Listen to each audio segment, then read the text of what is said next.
La parole est à vous, mesdames. Merci, Kate.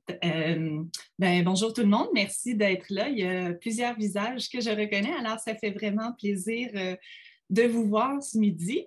C'est ça. Alors, pour me présenter vraiment très rapidement, parce que vous n'êtes pas ici pour ça, mais plutôt pour entendre parler de coercition reproductive, je m'appelle Sylvie Lévesque, je suis professeure au département de sexologie à l'UQAM. Donc, je suis sexologue de formation et par la suite formée en santé publique, en promotion de la santé. Et je suis membre de l'ISS depuis plusieurs années, je dirais 7-8 ans.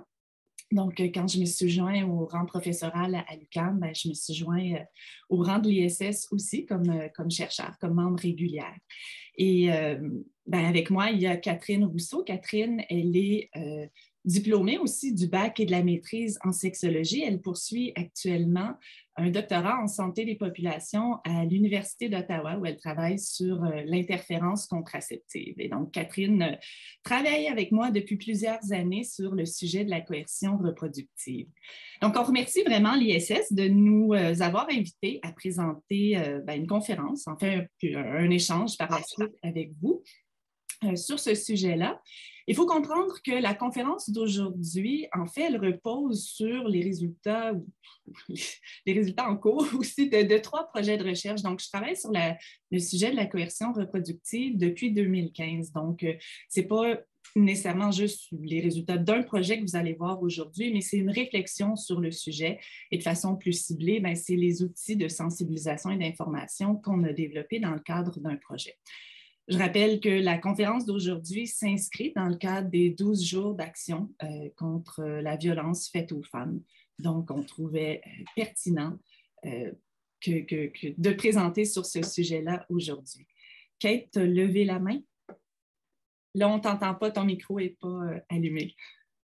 Juste pour dire que l'ISS enregistre normalement leur conférence midi, donc on est en train présentement d'enregistrer, mais pour la portion échange-discussion, on peut la couper et garder que la portion conférence pour diffuser par la suite sur notre chaîne YouTube. Mais je voulais juste vous informer que la conférence sera enregistrée. C'est tout. Parfait. Merci pour ce point-là. Donc, les gens qui ne sont pas à... C'est la conférence, je crois, qui est enregistrée et par la suite avec ma face à côté. Mais si vous préférez éteindre votre caméra parce que vous ne souhaitez pas être à l'écran, il n'y a aucun problème. Ça fait quand même 1 an que j'enseigne en pandémie et je me suis habituée à enseigner à des carrés noirs sur mon écran. Donc, sans plus tarder, je vais partager l'écran et débuter la présentation. Maintenant, le format se veut davantage une présentation plus régulière et par la suite des questions, mais si jamais il y a des questions directement liées au contenu, inscrivez-les dans la discussion, donc en bas, et Catherine ou moi, dépendamment qui présentons, pourront interrompre l'autre personne pour poser les questions de clarification. Donc, je partage avec vous ma présentation. Je vais... Voyons. Ça va être plus... Parfait. Donc, normalement, vous devriez voir à l'écran ma présentation. C'est bon, Catherine? Parfait. Alors, j'appelle que la présentation aujourd'hui, en fait, les projets ont été soutenus par le Secrétariat à la condition féminine du Québec et le CRSH et que c'est un projet qui a été réalisé en collaboration avec des partenaires communautaires institutionnels, notamment l'INSPQ par le biais de Julie Laforêt et la FQPN, qui est la Fédération du Québec pour le planning des naissances, par le biais de Laurence Reynaud-Briot. Alors, avant de vous présenter les outils, en fait, je pense que ce serait de bon ton d'introduire un peu ce que c'est la coercion reproductive. Il y a peut-être des personnes parmi vous qui connaissez cette forme de violence-là et pour d'autres pour qui c'est vraiment peut-être quelque chose d'un peu plus récent. Donc, globalement, la coercion reproductive, c'est vraiment une forme de violence qui est à l'intersection de 3 domaines de violence. Je dirais donc les violences à caractère sexuel, les violences commises à l'encontre des femmes et c'est aussi une forme qui peut être conceptualisée comme étant une forme de violence entre partenaires intimes. Dans le cadre du projet de la conférence d'aujourd'hui, on va se limiter au contexte des relations intimes, donc la coercion entre partenaires intimes, mais il faut comprendre que ça peut aussi être vécu dans des contextes plus larges. Par exemple, si on pense à de la stérilisation forcée, comme ça a été le cas de femmes et de personnes autochtones par des institutions ou alors c'est ça, par la famille ou l'entourage qui impose des décisions. Donc, c'est vraiment plus grand que simplement à l'intérieur d'un contexte de relations intimes, mais pour les besoins de la présentation, on cible ça aujourd'hui. Donc, qu'est-ce que c'est? Bien, c'est, dans le fond, des actions, des gestes, des menaces, des paroles, du contrôle qui est imposé, qui est perpétrés dans le but de limiter l'autonomie reproductive des femmes, donc de leur imposer des choix par rapport à leur autonomie contraceptive qui ne sont pas les leurs. Qu'est-ce que ça veut dire? Ça veut dire, par exemple, de saboter de la contraception pour que la personne devienne enceinte. Ça veut dire de faire des pressions pour que la personne devienne enceinte. Ça veut dire de poser des gestes de violence pour que la grossesse soit interrompue. Donc, il y a différentes formes de gestes qui peuvent être posés. Je vais vous les décrire un peu plus longuement dans les minutes qui suivent. Est-ce que c'est quelque chose d'anecdotique ou de très rare?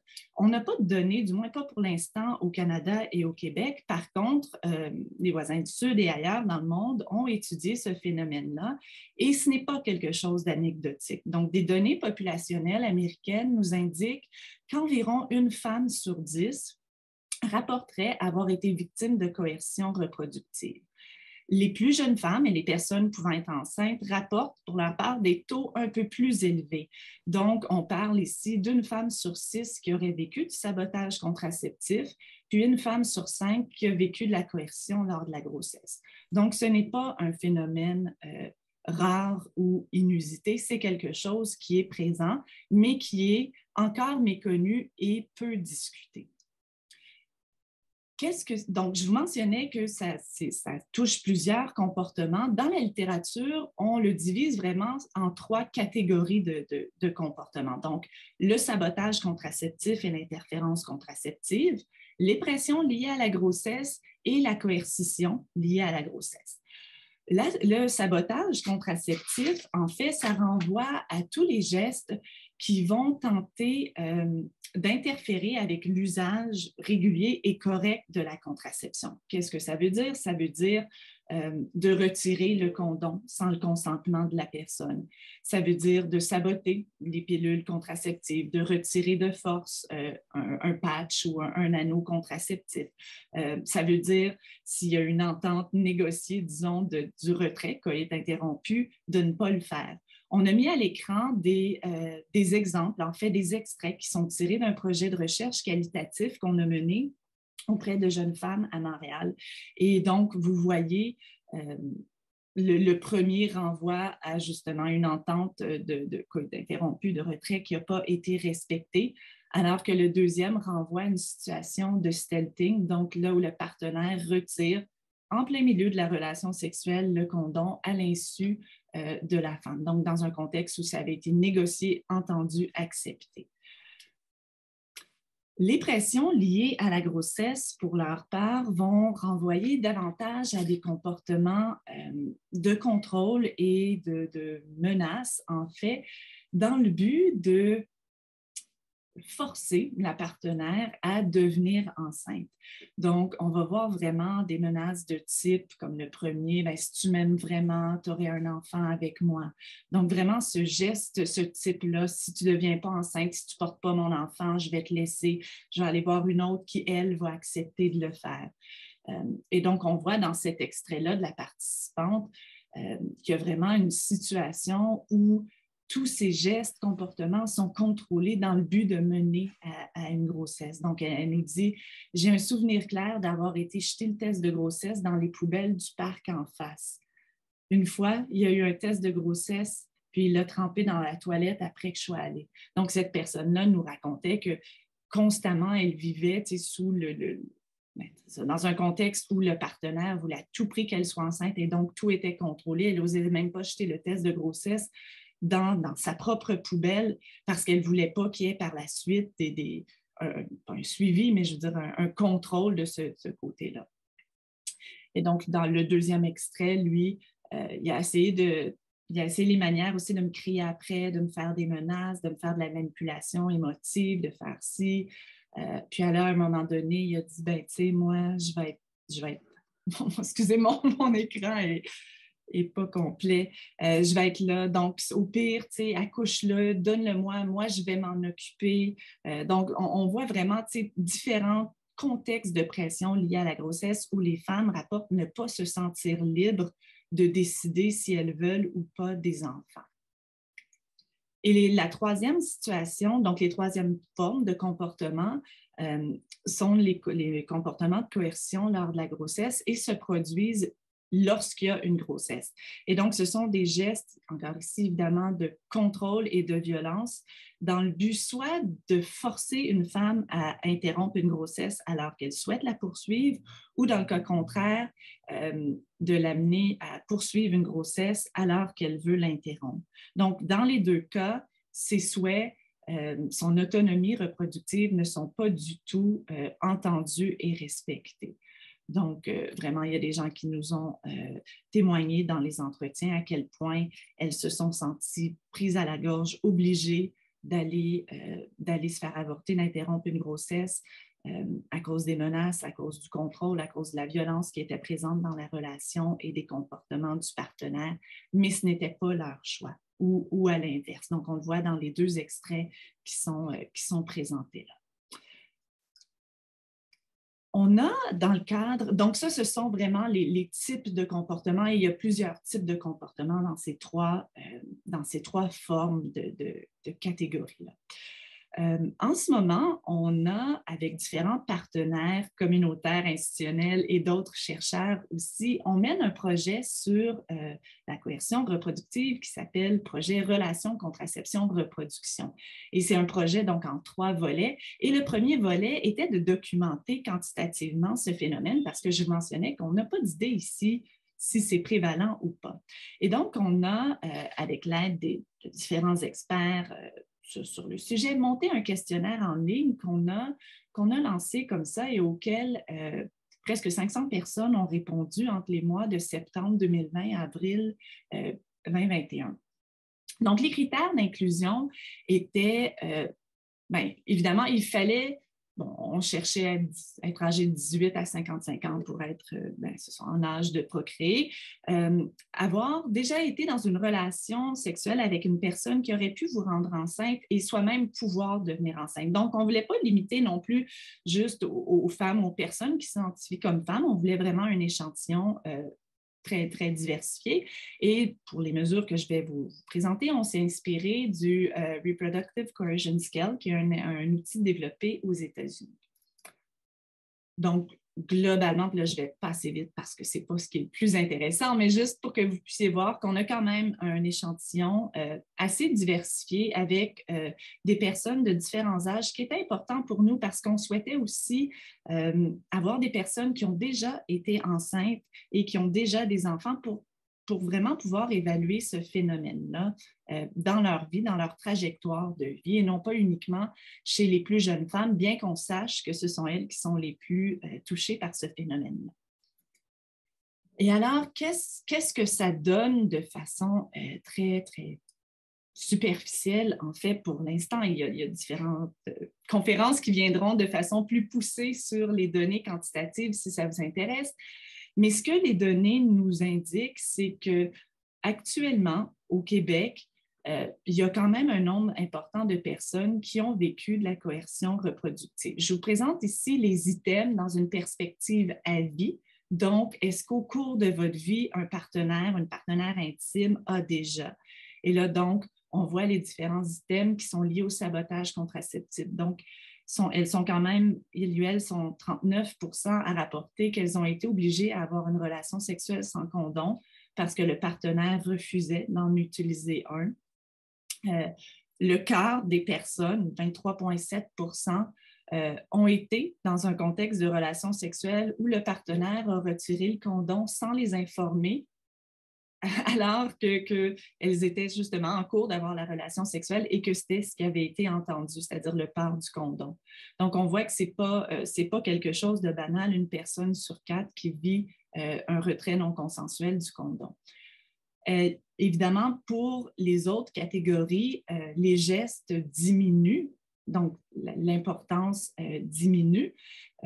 Par exemple, elles sont 8% à dire que le partenaire donc, a vraiment exercé des pressions liées à la grossesse en donnant des fausses informations donc, sur la méthode de contraception, donc vraiment en essayant de détruire la confiance que la personne pouvait avoir envers la contraception. 3% fait des menaces pour que vous deveniez enceinte ou vous a menacé de vous quitter, d'avoir un enfant avec quelqu'un d'autre. Et pour la moitié de l'échantillon qui avait déjà été enceinte, presque 10% d'entre elles ont été victimes de menaces de la part du partenaire intime pour qu'elles se fassent avorter.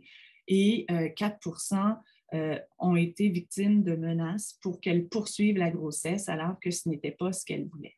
Donc, on voit quand même que c'est un phénomène qui est important, mais surtout en regard des conséquences que ces gestes-là ont dans la vie des personnes. Et là, je cède la parole à Catherine pour qu'elle poursuive avec nous. Oui, mais merci Sylvie. Donc, comme on a vu, la coercion reproductive, c'est quand même un phénomène fréquent, puis en fait, ça a plusieurs conséquences. On peut penser à un recours accru à la contraception d'urgence. Il y a aussi une hausse des risques de grossesse non planifiée et non désirée qui est rapportée, une hausse des risques d'ITSS, un recours aussi à l'avortement. Puis, au-delà des sphères de la santé sexuelle et reproductive, il y a aussi des conséquences dans les sphères émotionnelles, relationnelles. Donc, les personnes rapportent être en état de choc, vivre de la confusion, de la peur, de la honte, des sentiments de perte de contrôle ou d'insécurité et du stress et de l'anxiété. Et elles rapportent aussi une appréhension par rapport aux relations intimes futures ou même des partenaires intimes futurs. Donc, tout ça implique un recours aux services de santé sexuelle et reproductive. Puis en fait, nous, dans un projet qualitatif antérieur, on a rencontré des femmes qui ont vécu de la coercion reproductive et qui ont eu recours aux services de santé sexuelle ou reproductive. Puis elles nous ont dit ce qu'elles avaient besoin en allant chercher ce soutien-là et ce qu'elles ont reçu. Et finalement, il s'est avéré qu'il y a très peu de participantes qu'on a rencontrées là, qui étaient satisfaites des services reçus. Puis elles ont quand même été voir différents services, là, tant les pharmacies, leurs médecins de famille, même certaines sont allées à l'urgence, des centres de dépistage, des centres d'avortement aussi. Bref, elles sont allées à différents endroits, puis la satisfaction n'était pas nécessairement au rendez-vous. Et donc, on s'est demandé, c'était quoi les obstacles à l'intervention chez les professionnels de la santé et les intervenantes. Puis, ce qu'on a recensé dans la littérature, c'est d'abord une méconnaissance ou des connaissances qui sont limitées par rapport à c'est quoi la coercion reproductive. Donc, puis ça se traduisait notamment là, par un sentiment que ça arrive peu, il y a très peu de personnes qui vivent ce genre de comportement-là. Ensuite, il y en a plusieurs qui ne se sentent pas nécessairement outillés pour repérer ou intervenir sur cette forme de violence spécifique-là. Donc, ils ont des réticences à discuter de violence, elles craignent d'aggraver la situation, d'offusquer les femmes ou de ne pas nécessairement savoir comment les aider là, à la suite d'un dévoilement. Il y a aussi des connaissances limitées des services qui sont offerts dans d'autres organisations. Et ça devient une limite, en fait, quand les professionnels de la santé ou les intervenantes souhaitent référer les femmes parce qu'elles ne savent pas nécessairement où s'adresser. C'est quelle organisation qui pourrait vraiment aider la personne qui est devant elle. Puis ensuite, il y a des limites de temps par rapport aux rencontres. Les rencontres vont vite, les clientes ou les patientes se succèdent et il y a des contraintes organisationnelles. Donc ça a été quand même fréquemment recensé ou nommé là, dans la littérature. Donc, en ayant ça en tête, on a comme voulu adresser ces obstacles-là. Donc, à la fois en se basant sur ce qui était dans la littérature et aussi ce que les participants qu'on avait rencontrés nous avaient dit. Donc, l'objectif du projet, c'était vraiment d'outiller les intervenantes et les professionnels de la santé et des services sociaux à intervenir sur la coercion reproductive. Il y avait différentes étapes de réalisation. Là, premièrement, on voulait s'assurer d'avoir un portrait qui se tenait là, finalement de la situation. Donc, un portrait des connaissances, des attitudes, des compétences des professionnels de la santé, des intervenantes. Et ça nous permettait d'identifier mieux là, les besoins en matière de formation. Ensuite, on a identifié les messages clés dans les groupes de discussion qu'on a fait et dans la littérature. On a ensuite développé les outils d'intervention qu'on a fait valider là, auprès de plusieurs personnes et on les a diffusés dans les milieux terrain. Donc, Sylvie l'a déjà mentionné, là, mais nos organismes partenaires, c'est la FQPN et l'INSPQ et organismes subventionnaires, secrétariat à la condition féminine. Donc, la première étape, c'était les groupes de discussion justement avec les intervenantes et les professionnels de la santé. On a fait du recrutement via les organisations pertinentes. On a aussi fait du recrutement en ligne sur les réseaux sociaux là, avec une affiche de recrutement. Et pour participer au groupe de discussion, les personnes devaient avoir travaillé dans le domaine de la violence faite aux femmes ou en santé reproductive auprès des femmes et des personnes susceptibles de devenir enceintes et avoir travaillé avec cette clientèle-là depuis au moins 2 ans. Donc, à notre grand bonheur, le recrutement s'est fait très bien. En fait, en quelques semaines, on a réussi à rencontrer le nombre de personnes qu'on souhaitait rencontrer. Et en plus de ça, reviens un petit peu, Sylvie. Merci. Et en plus de ça, c'est ça, on a rencontré des gens qui venaient de différents endroits au Québec. Donc, on a rencontré des gens de la capitale nationale, de Montréal, de l'Outaouais et du bas du fleuve. Donc, on était super ravis. Puis, en fait, dans les groupes de discussion, on abordait plusieurs sujets. On leur demandait, c'était quoi les manifestations de coercition reproductive qu'elles avaient rencontrées là, dans le cadre de leur travail. On leur demandait aussi c'était quoi leur perception de la problématique, les interventions qui sont généralement faites dans ces situations-là, leur niveau d'aisance, leurs besoins en matière de formation, etc. Donc, finalement, on a fait 5 groupes de discussion et un entretien individuel. Et ça s'est passé il y a 2 ans maintenant, donc en novembre et décembre 2019. Donc, le portrait des participantes... Merci. Le portrait des participantes, ça va être rapide. En fait, on a rencontré 31 participantes, toutes des femmes de 6 milieux professionnels différents. La majorité venait des centres communautaires là, spécialisés en santé sexuelle et reproductive. On a rencontré aussi des personnes des organismes communautaires en violence conjugale, quelques personnes du milieu médical et 1 ou 2 personnes, je pense, des cliniques d'avortement. Donc, on était aussi contents d'avoir une certaine variété là, dans les milieux professionnels rencontrés. Donc, la deuxième étape, c'était d'identifier justement les messages clés de ces groupes de discussion-là. Puis, on a aussi voulu valider si les messages clés que nous, on avait dans nos groupes de discussion concordaient avec la littérature. Donc, on a mis ça ensemble et finalement, les contenus à prioriser là, pour la création des outils, c'était vraiment d'avoir de l'information par rapport à c'est quoi la coercition reproductive. C'est aussi d'avoir des indicateurs ou des repères qui favorisent l'identification de la coercition reproductive. Des pistes d'intervention efficaces qui sont soutenues par les écrits scientifiques et qui incluent des exemples concrets. Ça, c'est revenu à plus d'une reprise. Et aussi de pouvoir, il y avait comme l'intérêt de pouvoir proposer aux personnes qu'on rencontre dans les services des outils pour qu'elles se questionnent en fait sur la qualité de leur relation intime. Donc, ça allait, c'est peut-être plus un objectif de prévention ou en tout cas, ça permet d'ouvrir la porte là, pour discuter ensuite plus spécifiquement de coercition reproductive. La troisième étape, ça a été de développer les outils de mesure, les outils d'intervention en question. Puis, à la suite des groupes de discussion, on a choisi de produire 2 documents. Donc, le premier, c'est un livret qui est destiné aux personnes qui consultent les services, qui est disponible aussi en français et en anglais. Et on a fait aussi un guide d'intervention pour les professionnels de la santé et les intervenants qui, lui, est seulement disponible en français. Et la dernière étape, et non la moindre, j'ai envie de dire, on a validé le contenu. Donc, pour valider le contenu, on a sollicité en fait différentes personnes. On a sollicité d'abord les participants des groupes de discussion parce qu'on avait la préoccupation là, de répondre à leurs besoins de la façon la plus précise possible. On a consulté nos partenaires, évidemment, et des expertes collaboratrices. Donc, quand elle regardait le contenu, là, nous, après ça, on intégrait les commentaires, on modifiait le contenu. Donc, il y avait vraiment un processus d'aller-retour qui s'est échelonné sur quand même quelques semaines. Et la toute dernière étape, ça a été de faire le graphisme des outils. Pour nous, c'était tellement important de faire des brochures qui étaient en fait visuellement jolies, qu'on avait envie de lire, que ce ne soit pas quelque chose qui était lourd ou un peu aride comme lecture. Puis, donc, c'est pour ça qu'on a fait affaire avec une graphiste. Ce n'est pas nous qui avions ces talents dans l'équipe. Donc, voilà, c'est la dernière étape. Et en fait, je vais passer la parole à Sylvie qui va pouvoir vous présenter les brochures en question. Merci Catherine. Je ne suis pas sûre qu'on était sur le même projet si tu dis que ça a pris que quelques semaines parce que moi, j'ai des souvenirs de plusieurs mois d'aller-retour pour faire ces brochures-là.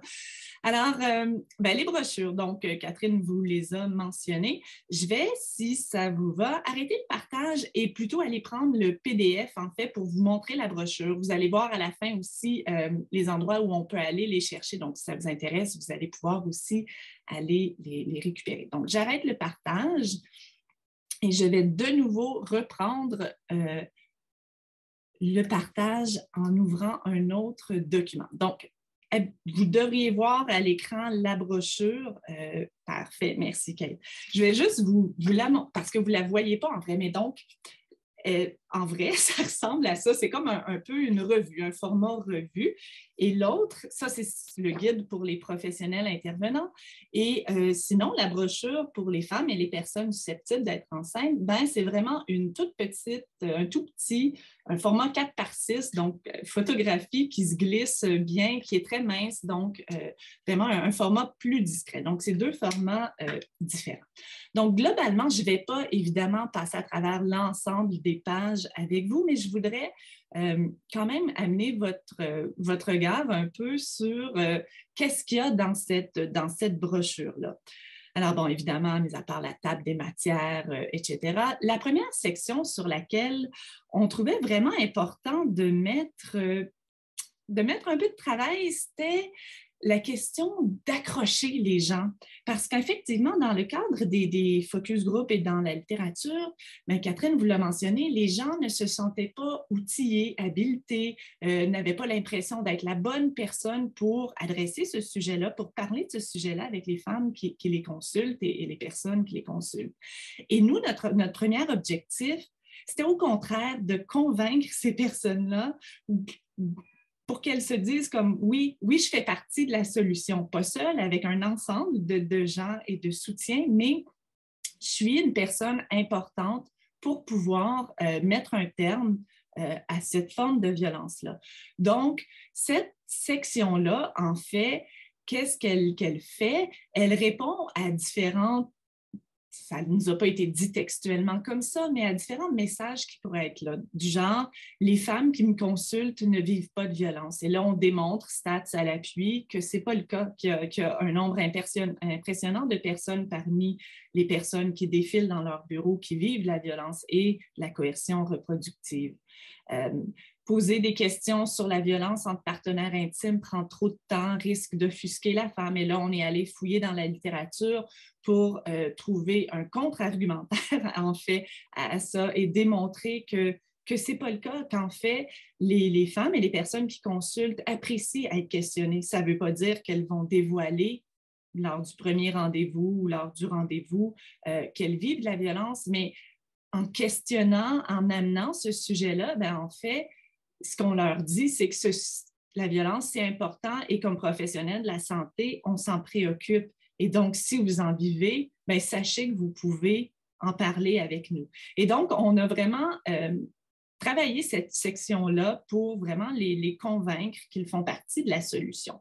Et on est aussi allé s'appuyer sur des études, des essais cliniques randomisés aux États-Unis où des outils de ce type-là ont été développés et testés pour démontrer que c'est efficace, qu'une petite intervention de quelques minutes génère des résultats importants et contribue à réduire cette forme de victimisation-là.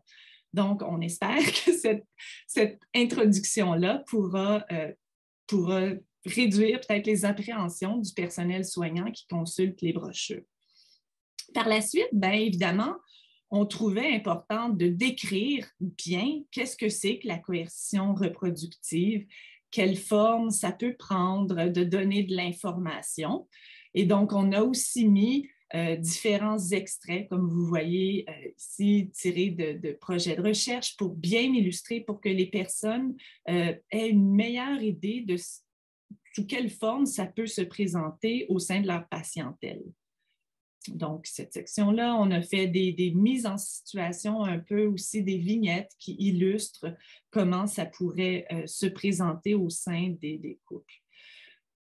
On a décliné un peu les répercussions de la coercion reproductive, donc à partir de nos propres travaux de recherche, mais aussi de la littérature, des écrits disponibles. Parce qu'évidemment, comme n'importe quelle autre forme de violence, ça a des conséquences à long terme. Ce n'est pas parce que les gestes sont terminés que ces répercussions-là disparaissent. Donc, parmi les gens qui consultent, des fois, ils ne vont pas nommer directement la violence ou la coercion reproductive, mais vont présenter des symptômes, des mots qui sont associés à ça. Donc, on trouvait important aussi de les sensibiliser à ces formes de répercussions-là. Donc, avec, encore une fois, des extraits, les contextes qui peuvent augmenter la vulnérabilité, donc un peu dans une optique d'amener l'attention sur les contextes de vie ou les facteurs qui pourraient accroître la vulnérabilité des femmes ou des personnes susceptibles de vivre la coercion reproductive. À leur demande, on a ajouté une section sur les indicateurs à surveiller lors d'une consultation. Donc, ils voulaient vraiment des comportements ou des gestes, des espèces de drapeaux rouges qui pourraient les pister sur l'importance de repérer chez cette personne-là la présence de violence. Et là, je suis consciente que c'est peut-être petit à l'écran, mais vous allez pouvoir le consulter par la suite. Donc, évidemment, on y allait un peu avec des gants blancs en ce sens où quelqu'un pourrait présenter ces comportements-là, ça ne veut pas dire qu'il y a de la coercion reproductive, ou quelqu'un qui ne présente pas ces comportements-là pourrait aussi vivre la coercion reproductive. Donc, ce n'est pas un indicateur à 100%, mais ça peut nous mettre la puce à l'oreille. On trouvait important aussi, considérant qu'il s'agit d'un sujet sensible et complexe, de fournir un peu d'informations au personnel soignant sur deux approches qui peuvent aider quand on souhaite aborder ces sujets-là. Donc, l'approche de soins sensibles au trauma qu'on présente de façon très brève et dont on met de l'avant les messages clés, de même que l'approche de la sécurisation culturelle qui est très importante dans les interactions, dans les soins de santé. Donc, encore une fois, on présente brièvement et on dégage les messages clés. À la fin de la brochure, on pointe vers d'autres lectures plus approfondies pour les personnes qui seraient intéressées à en apprendre davantage. Le cœur de la brochure, en fait, ce sont vraiment les stratégies d'intervention pour le repérage de la coercion reproductive. Donc, c'est 4 étapes simples: accueillir, identifier, soutenir et diriger. Donc, ces 4 étapes-là constituent l'intervention qu'on propose aux membres du personnel soignant pour intervenir sur cette problématique-là. Accueillir, qu'est-ce que ça veut dire? Bien, ça veut dire créer un espace sécuritaire et confidentiel pour aborder ce sujet-là. Donc, on décrit certaines caractéristiques. Et dans le bas, en fait, vous allez le voir quand vous allez consulter la brochure, on a un encadré qui présente ce qui pourrait être dit. Donc, je vous rappelle que les personnes nous avaient dit on veut des choses concrètes, on veut des mots, on veut savoir comment.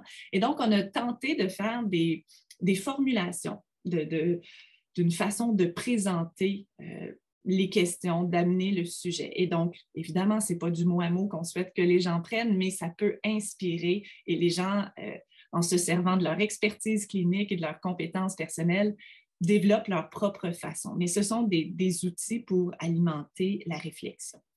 Une fois que cette étape d'accueil-là est faite, il y a la section vraiment de l'identification. Donc, on débute par la présence de violences entre partenaires intimes, où on interroge sur la qualité relationnelle, donc comment la personne se sent au sein de sa relation intime.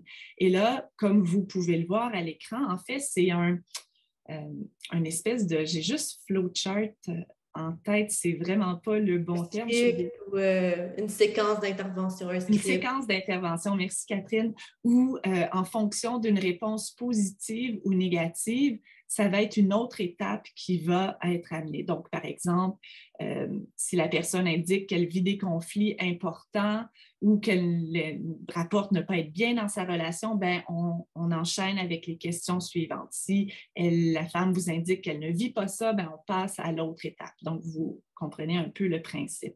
Et là, l'étape subséquente, c'est d'identifier de façon plus précise la présence de coercition reproductive. Et encore une fois, on est dans une séquençage d'intervention en fonction des types de réponses. Et on a plein de formulations, des propositions aussi qu'on propose en fait au personnel soignant pour aborder ces questions-là. Donc ça, c'est vraiment le cœur. Et là, si la personne qui est devant vous est enceinte, on peut aborder de façon plus pointue la question de la coercition pendant la grossesse. Une fois qu'il y aurait, disons, un partage ou un dévoilement sur le vécu de coercion reproductive, de violence au sein de la relation entre partenaires intimes, ben, on passe à l'étape de soutenir. Et donc, vous voyez que dans le coin, chaque séquence est aussi identifiée donc avec le geste pour qu'on se retrouve facilement dans la brochure.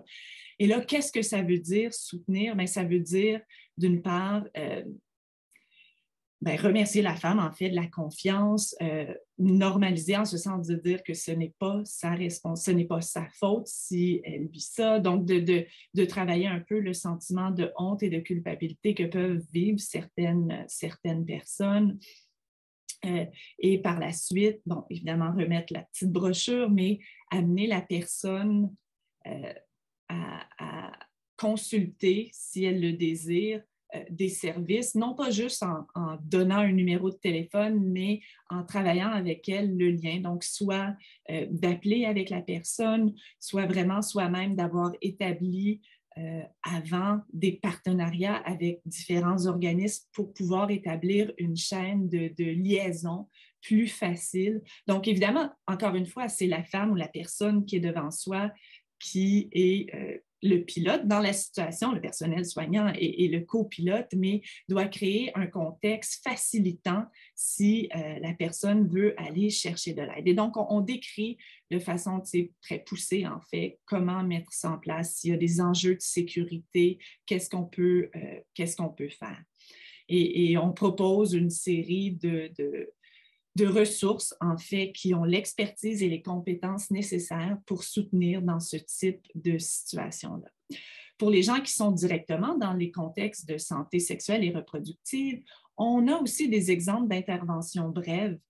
Par exemple, donc une femme qui souhaite avoir de la contraception à long terme et qui ne veut pas que le conjoint en soit conscient. Qu'est-ce qu'elle peut, parce qu'il ne veut pas qu'elle utilise la contraception, par exemple. Qu'est-ce qu'on peut faire? Donc, etc. Quelqu'un qui va pour une interruption de grossesse et qui ne veut pas que le partenaire soit informé, comment elle peut expliquer, dans le fond, le rendez-vous, les segments qu'elle a. Donc, il y a toute une série d'interventions brèves qui sont aussi proposées au personnel soignant. Donc, ça, c'est la brochure pour les intervenants. Elle fait quand même une trentaine de pages, là. Donc, ce n'est pas quelque chose qui se lit en 5 minutes, mais en tout cas, des commentaires qu'on a reçus, c'est pas trop lourd, c'est pas un texte de Foucault à lire, là, ça se lit un peu plus facilement.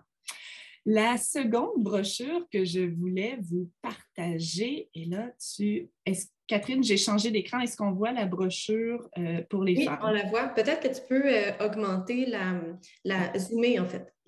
Comme ça? Parfait. Parfait.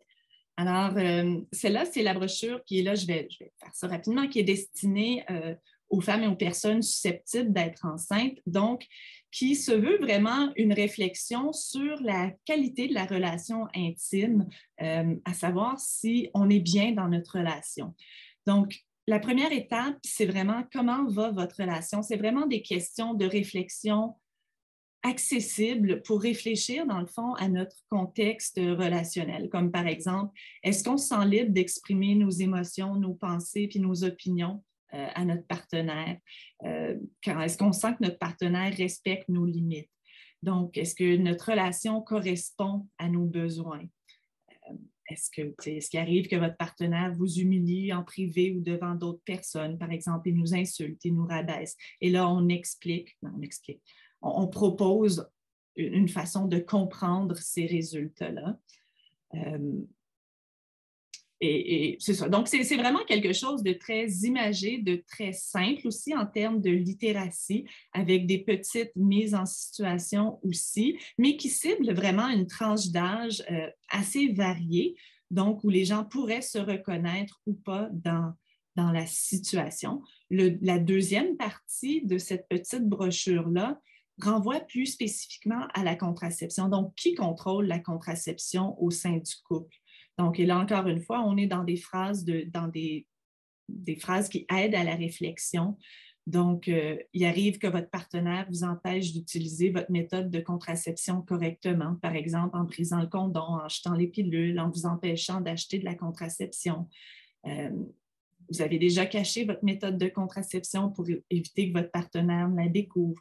Et donc, là, encore une fois, on donne un message, en fait, par rapport à ces situations-là. On donne des exemples de signes de sabotage contraceptif pour que les personnes puissent bien comprendre ce dont il est question. Et on termine avec une section « Forcer l'autre à avoir un enfant contre son gré, est-ce que c'est un signe d'amour? » Parce que dans les nombreuses entrevues qu'on a faites, il y avait toujours cette question-là de si tu m'aimais, on aura un enfant, avoir un enfant ensemble, fonder une famille. C'est cimenter notre relation, c'est un signe d'amour. Donc, pour certaines personnes, c'est assez mélangeant de recevoir ces messages-là, mais de réaliser que finalement, ce n'est pas vraiment de l'amour, mais c'est plutôt du contrôle, en fait. Et donc, on trouvait important d'avoir une section sur ces éléments-là de façon plus spécifique aussi. Encore une fois, des exemples qui sont là. Et pour se renseigner ou recevoir de l'aide, des références que les personnes pourront consulter. J'arrête le partage, je reprends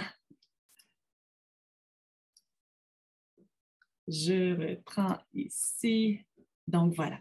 Et donc, ces outils-là, évidemment, on en a fait quand même quelques copies en imprimé. On en avait fait, je ne sais pas, 250, 300 qu'on a envoyés dans plusieurs ressources au Québec, dans différents lieux. Mais comme le but, ce n'était pas de devenir un centre de distribution des brochures, on les a plutôt téléversés sur les sites, par exemple, de la FQPN, qui est notre partenaire, ou du REV, qui est un centre de recherche où je suis chercheur, pour que les gens puissent aller les chercher, les consulter aussi en ligne. Donc, c'est ça. On en a plus, en fait, des copies imprimées pour vous envoyer si jamais ça vous intéressait. On a écoulé ce qu'on a et on ne pense pas en faire imprimer d'autres dans le futur, mais vous pouvez aller les consulter. En fait, on vous invite à aller les consulter.